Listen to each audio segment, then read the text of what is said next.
Dealers. What is the strangest thing you've been offered in compensation for what you're selling? I was in grade 9 at the time and I was reselling for my buddy. We went to different high schools and he wanted to expand his business. I tried to keep myself discreet. If someone wanted a .5 or a gram, I'd tell them to find me during lunch. If I knew they wanted to buy, I would meet in the garden shack in the back of the school grounds and make the exchange before lunch ended. If they wanted anything above that, then I'd meet them at the strip mall down the street after school. Where I went to, security guards were all over the students when they suspected substance use, so selling was a bit sketchy.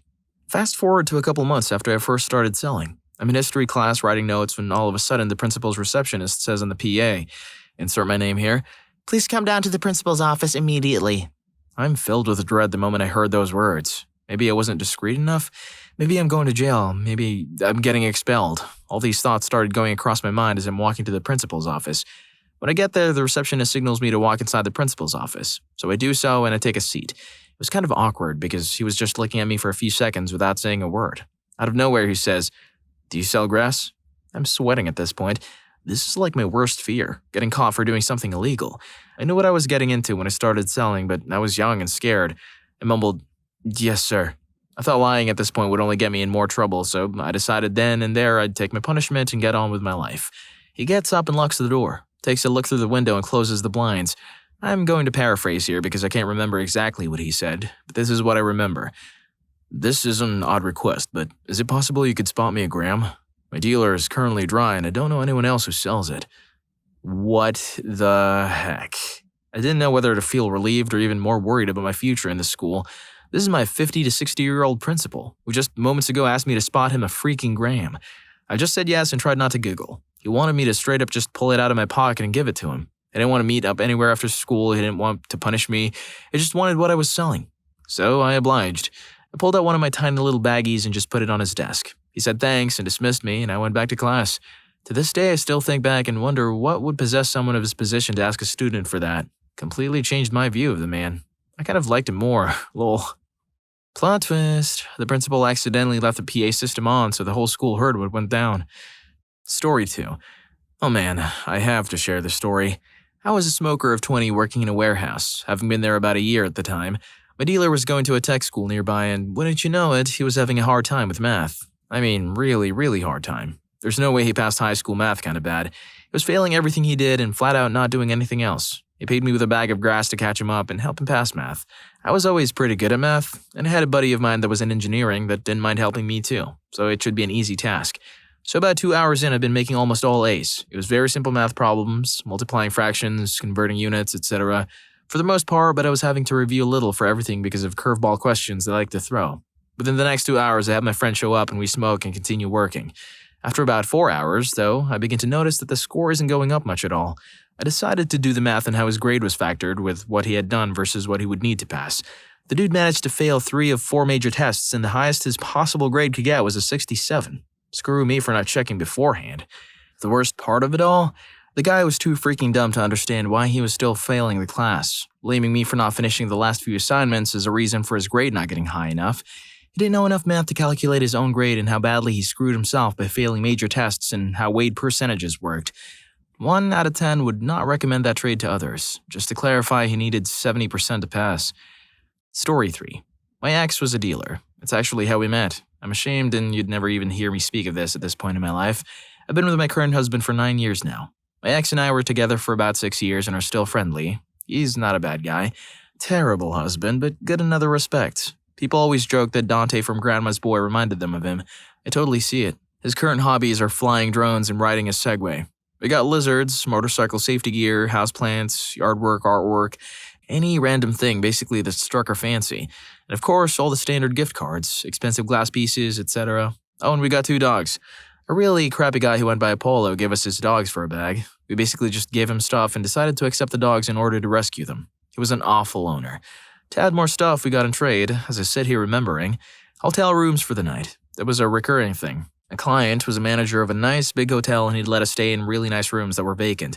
We had a nice house, but it was fun on occasion, so we'd accept sometimes. Only rules were no PPV or room service, so as to not leave a paper trail, I assume. 2 boa constrictors, guns, ammo. One time we got like an outrageous amount of candy, jewelry, a fish tank, homemade cookies, and other yummy homemade food. These really cool, huge pool floaty things. Basically, we liked and accepted most things from people we trusted and liked. We'd never trade with people who we thought might be stealing or people we didn't trust. We don't want to be giving stuff to a-holes stealing from their family and stuff. I thought of more cool stuff we got. Tons of hobby models, like model trains, model helicopters, etc. Heads up, that's an expensive hobby. Things break constantly, especially when your house is overflowing with stoners.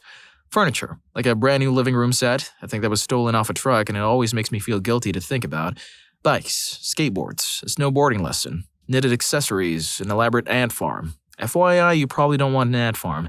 We got samurai swords once, and a crazy peacock art piece with feathers and velvet. We were weird people, lol. Good times. Story 4.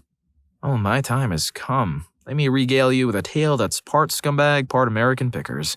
When I was 20, I had the opportunity to buy a QP for next to nothing out of the blue. I've got no connections, no downline, no way to get rid of it.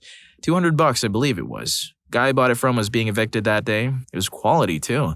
Then something weird happened. My neighbor Roger, sweet old guy that lived alone and liked working on bikes, I really liked him, across the alley died the next day. No warning. Pancreatic cancer, and he didn't even know it. All of a sudden, his son the tweaker weirdo is over there whom I sold to a few times. He comes over to tell me his dad left no will and that, being the only relative alive, tweaker boy Patrick got the house, the garage, all of it. All the while telling me how much he hated his dad, but he has to clean it to get it sold. He's in the garage flinging his dad's things everywhere as I sparked a J outside. I asked him about some motorcycle parts I had my eye on. I knew that garage well, I helped his dad Roger clean it out once, but it was a wreck when he passed. I told Pat, "Hey man, I'll clean out this garage spotless for you and give you this QP, but I get to keep anything in the garage." He agreed, fervently. We even put it in writing but left out the part about the QP. Of the stuff I took out of the garage, there was a complete 1964 Vespa that was disassembled into boxes that I put together and sold for about $5K. Didn't even need to paint it. Enough Kawasaki dirt bike parts that I made 3 kinda custom bikes all from mid-70s parts and sold them for $2,500 to $3,500 on Craigslist. 2 complete VW engines from a 65 and 66 Bug that he had covered in rolling dollies, kept those. 90% complete Porsche 356 engine also in a rolling dolly out of a 62. Tons of antiques, $2,500 worth. Good quality stuff that sold faster than everything else, honestly. I kept the uranium glass tea set, though. It has a little mushroom on it. That was just the big stuff. Yes, I kept all the engines and had plans for all of them. Suck it, Pat. You should have been nice to your dad. I think this guy's neighbor would have been glad it went to someone who appreciated it the way he did. Story 5. I got a story, but it's not about substances, or dealing, or even about adults. It's just a story that happened to me when I was like 8, involving trading Pokemon cards, which was kinda like illegal substances, I guess. Reading this made me remember and laugh about it, so screw it, I'm gonna share. There was this kid when I was in primary school who had ADHD, some diabetes stuff, you name it. This dude was eccentric as hell. It's like he came with an instruction manual. Naturally, I ended up becoming best friends with him. One day we wanted to hang out and I was going to stay with my uncle who had a really big house, so I invited him along. We brought along our Pokemon cards so we could trade and stuff. It was peak childhood days. So I was going through his cards and I noticed he's got this shiny Lapras. I'd never seen that card before. I really wanted it, but he wasn't interested no matter what I offered. We decided to go play outside since the negotiations broke down. My uncle has a big garden that has a wooden shed with a deck in it. It's an old house, so it kind of looks spooky, and the shed was the cherry on top. This was some wild place for an 8-year-old with a vivid imagination, especially one as crazy as my friend. He decided he wanted to go look in the shed to see if he could find anything spooky, but all he found was some old wicker brew. This is where my brain started ticking. My friend was asking me about the house, so I told him that it was owned by witches previously. The pond outside was actually their cauldron, and the big tree was full of skulls and lanterns. And that broom was the one that we weren't supposed to use because it belonged to them. I've never seen a kid get that excited. He was asking so many questions about it for hours. He wanted to play with it, but my uncle said I couldn't, so he asked if he could take it home and play with it at home. He started begging and saying he'd give me anything I wanted, even his Lapras card. Well, he twisted my arm. The next day his mom showed up and I'll always have this memory of him skipping to the car smiling ear to ear with a freaking dusty broom in his hand. He just threw it in the back and his mom paused and shrugged her shoulders. He was one of those kids where I'm sure they were used to it by now. And that's how I finessed a rare Pokemon card out of my best friend. I can imagine this. Kids are funny as hell. If you agree that Lapras card was so worth it, then hit the like button and subscribe to my channel. Story 6. I wouldn't call myself a dealer, but I do order bulk online for personal and friend use because it's cheaper. I can typically get anything for about 10% the street value, so I do occasionally have extra stuff to get rid of. Honestly, the most interesting thing is intimacy. Girls offer it for substances all the time, especially party substances. I always decline. There's already high risks in me owning and selling the stuff. Last thing I want to do is add to the list too. I don't sell them to make money. It's not a business or a life plan.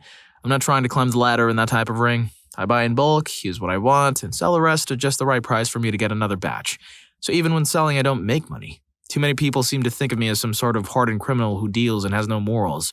Quite the opposite. I'm just a free spirit who enjoys twisting up reality. And due to the pricing I get my stuff at, I can help others get it at really low prices while making just enough money to buy more for myself. Not to mention, everything I get is pure with third-party chemist analysis to back it up. So I feel like I'm actually helping the local community by providing clean, high-quality stuff at a cheaper price than stepped-on low-quality crap you get from a random dealer. Long story short, it makes me uncomfortable when people offer unsavory payments, like that, because it means they see me as a skeezy dealer who will pay for it. But in reality, I'm just trying to share the joy that it has brought to my life. Story 7. I had a custody who would pay me in bags of change when he wanted to re-up. He'd even lie about it too. He was a stupid, dorky teenager. 15, 16, I was 19 at the time, and would text me, "Hey man, can I get an eighth? I'll leave the cash under the tire of my mom's SUV. Just drop the there and take the money." I'd say, "Ryan, are you going to leave me a bag of freaking nickels again, you piece of crap?" "No man, not again." I'd roll up and what would be there? A bag of freaking nickels and dimes. The thing is, he knew how much it infuriated me, so he'd intentionally overpay by $10 for the inconvenience. But why the heck did he always have so much change and no cash? I would have cut him off, but he gave my number to all the rich preppy kids in his private school, so I cleaned up on just his connections alone. If I blew up on him, he definitely wasn't above telling his friends not to hit me up anymore. Then I wouldn't be able to sell 1/8 for $60 to kids that didn't know better, and the gravy train would derail. So I took the bag of change in angry silence. I read custody as cutesy, and I expected a weirdly wholesome love story. Story 8. Former dealer. Did times, straightened up now. You get offered all kinds of things. Intimate favors, stolen goods, whatever they scavenged. Someone once tried to make a purchase for me by offering a wadded up ball of copper wire the size of a beach ball. Looked like some big tangled bird's nest of various gauges of stripped wiring, heavy as hell. I turned it down. One that made me do a double take was 2 of those 1-gallon Ziploc bags of nickels. I told him to go find a Coinstar and get back to me. You see tons of stolen phones and tablets and laptops. But if you're smart, you don't touch anything that can be tracked through GPS or other location services. Like, yeah, there's ways around those things, but why bother? One dude tried to trade me 2 deceased possums and a fishing pole for a sack. That was an interesting encounter. Story 9. Had a guy who would pay me in turtles, like those miniature red slider turtles you get at fairs and carnivals. The first time I was cool with it. He knew I loved reptiles and had wanted a new pet ever since my bearded dragon passed away. Rip Shlomo. Anyway, this guy would sometimes pay me actual money, but every once in a while he would claim he really needed a dime or something small but didn't have the money, so he would opt to pay me in turtles. Now, by all means, I love animals, but I'm running a business here. I can't feed myself with turtles. They're too small to eat even if I wanted to. But strange enough, I accepted the payments. 3 months later, and this guy's buying in bulk, which is great for me because less weight on me equals more money. But this freaking guy was matching what he was buying in turtle weight. After the first couple times, I kinda got scared because I thought, where the heck is this man getting these turtles? Mind you, I'm from the Northeast. We aren't really known for a reptile population. So here I am accepting turtles over first trying to save each of these turtles because I suspect this guy is somehow acquiring these animals through illegal methods. Long story short, the guy gets arrested in exotic animal charges and does 10 to 25 years in state maximum. I thought I was the criminal, but this freaking dude is the kingpin of reptiles. Unbelievable. He gets busted for exotic animal charges, but all he's willing to trade him is turtles? Holding out on the crocs and alligators, I see. Story 10. Obligatory, not a dealer, but my grass dealer has asked me a few really weird favors in exchange for it. Every time he always asks, "Mate, I've got a proposal for you." He asked me if I had any duty-free tobacco that I could give him in exchange for it because he thinks UK tobacco duty is too high and he refuses to pay it. He asked me if I had any alcohol I would exchange for it after the shop stopped selling at 10. I actually did this and got a J's worth for a shot of amaretto. I gave him a lift in my car around the corner from his house to pick up some Valium, and he gave me a gram of it. He's totally harmless, though. He's a good guy, and sometimes he has quite good chat, so I don't mind doing it. It's weird because these requests are always at like midnight until like 2 in the morning. Probably worth mentioning as well. After I swapped him a shot of amaretto for the J's worth, he messaged me on Facebook about 2.5 hours later asking me if I had any cocodamol I would swap him for it. Unfortunately, I was in my bed, so I couldn't, or I would have done it. Story 11. Not one, but my dealing friend once came into the kitchen of the restaurant while I'm chopping celery or something, and he's dragging a big, huge black garbage bag behind him. He'd already been to prison once and just got back out, apparently. I said, "George, is that a freaking body?" He goes, Hell yeah, it is. I gripped the knife a little tighter at that point and looked for the exit. He pulled the garbage back, and he had 3 huge Alaskan salmon in there. Some guy didn't have enough cash, so he paid him in salmon. Lol. I gutted them, cleaned them, and then George paid me in salmon. It was good salmon. Story 12. In a darker period in my life, someone once offered to sign the title of their car over to me for a week. I had people wanting to give me gift cards for half of its value, people offering to buy me things from Amazon for half, coin collections, jewelry that a magnet wouldn't stick to, used tires and rims, lottery tickets, their girlfriends for one night. But my favorite was a promissory note. Screw all of that, I'm so happy I'm clean now. I don't have to live like that anymore. Story 13. I had a friend begging me to bring something over to him. When I asked about payment, he said he had something better than money and that I'd be pleased with it. He wouldn't say what it was, but it did sound like it wasn't safe to mention over the phone. From the way he was talking, it seriously sounded extremely hush-hush. I was intrigued. It ended up being like a total of $9 across 3 gift cards, a 2-megapixel digital camera, and an old phone that was missing the battery. He said the digital camera could be sold at a pawn shop, the phone could be used to hide stuff until I got a battery for it, and the gift cards were just something extra he felt like throwing in to sweeten the deal. I also had an incident where a friend of mine needed to buy, and I decided to hit up my connection to pick it up on their behalf. The friend picks me up, drives me to the dealer's house, and I asked them for the money before I head inside. They reached behind the seat and pulled out a Ziploc bag full of pennies and was like, "Trust me, it's all here." For clarification, it was just grass, but it was before California allowed recreational shops, so only a handful of people had access to it in my area, and I didn't take the pennies to the dealer. I had enough to front my friend, so I paid for it and kept the bag. The amount of coins did end up being the exact amount needed. I hope you enjoyed the video, and if you made it this far, I'm sure you'll also enjoy. What's the strangest thing you have a guy for? Story 2 will surprise you. See you in that video.